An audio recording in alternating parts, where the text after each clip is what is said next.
بسم اللہ الرحمن الرحیم رب اشرح لی صدری ویسر لی امری واحلل عقدۃ من لسانی یفقہوا قولی رب یسر ولا تعسر وتمم بالخیر آمین رب العالمین۔ السلام علیکم، welcome to the Quran grammar course lecture 34۔ ٹھیک ہے اسٹوڈینٹس، آج کی اس لیکچر میں ہم سیکھیں گے فعل نہیں۔ فعل نہیں کیا ہوتا ہے، کیسے بنتا ہے اور یہ جملے میں کیا مفہوم پیدا کرتا ہے، آج کے اس لیکچر میں ہم سیکھیں گے۔ سو یہ سمپل سا چھوٹا سا ہمارا آج کا لیکچر ہے۔ اسٹارٹ کرتے ہیں پراپر اپنے لیکچر کو۔ سو فعل نہیں جو ہے فعل مضارع میں نہیں کا مفہوم پیدا کرتا ہے، اور یہ فعل مضارع کے حاضر کے صیغوں سے ہی بنتا ہے، ٹھیک ہے، غائب یا متکلم کے صیغوں سے نہیں بنتا۔ اگر ہم اپنی فعل مضارع کے حاضر کے صیغوں سے پہلے لائے نہیں لگاتے، نام الف لا لگاتے، تو اس سے کیا ہوگا کہ جو ہمارے فعل مضارع کی گردان ہے یا صیغے ہیں وہ اخف ہو جائیں گے، ٹھیک ہے۔ یعنی لائے نہیں جو ہے وہ جملے میں کیا تبدیلی پیدا کرے گا، جو مضارع کے حاضر کے صیغے ہیں انہیں اخف کر دے گا، مجزوم کر دے گا۔ اچھا، آپ کو پتہ ہے کہ فعل مضارع میں نہیں کا مفہوم پیدا کرنے کے لیے، یعنی اس کو نیگیٹو سینٹینس بنانے کے لیے بھی شروع میں ہم نے لا لگایا تھا، ٹھیک ہے، لام الف زبر لا لگایا تھا۔ اس سے یہ تھا کہ فعل مضارع میں کوئی تبدیلی پیدا نہیں ہوئی تھی اور وہ پوری گردان کے ساتھ لگ گیا تھا۔ اور جیسے کہ ہم اس کی اگزامپل دیکھیں، لا یذهب، وہ نہیں جاتا ہے، ٹھیک ہے، اس طرح کا اس نے مفہوم دیا تھا۔ لیکن جب لائے نہیں کو ہم لوگ فعل مضارع میں یوز کریں گے، فعل مضارع کے حاضر کے صیغوں میں ہی لگے گا شروع میں، اور جو مضارع کے صیغے ہیں وہ اخف ہو جائیں گے یا مجزوم ہو جائیں گے۔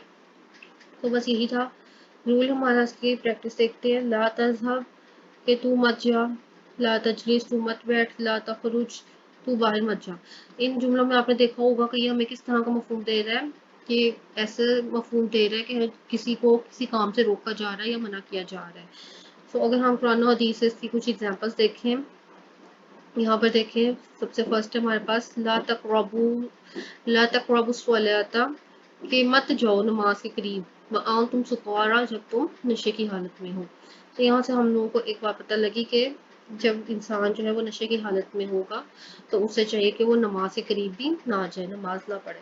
لا تحزن، غم نہ کرو، ان اللہ معنا، بے شک اللہ ہمارے ساتھ ہے۔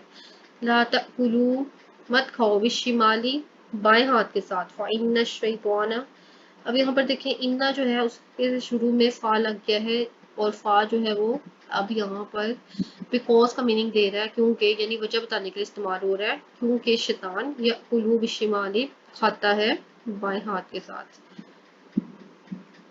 تو یہاں پر دیکھیں کہ اب بائیں ہاتھ کے ساتھ کھانے سے منع کیا گیا ہے، اور جو بائیں ہاتھ کے ساتھ کھاتا ہے اس کو تشبیہ بھی دی گئی ہے کہ شیطان جو ہے وہ بائیں ہاتھ کے ساتھ کھاتا ہے، تو اگر وہ بائیں ہاتھ کے ساتھ کھائے گا تو اس کے لیے کتنی غلط بات ہے۔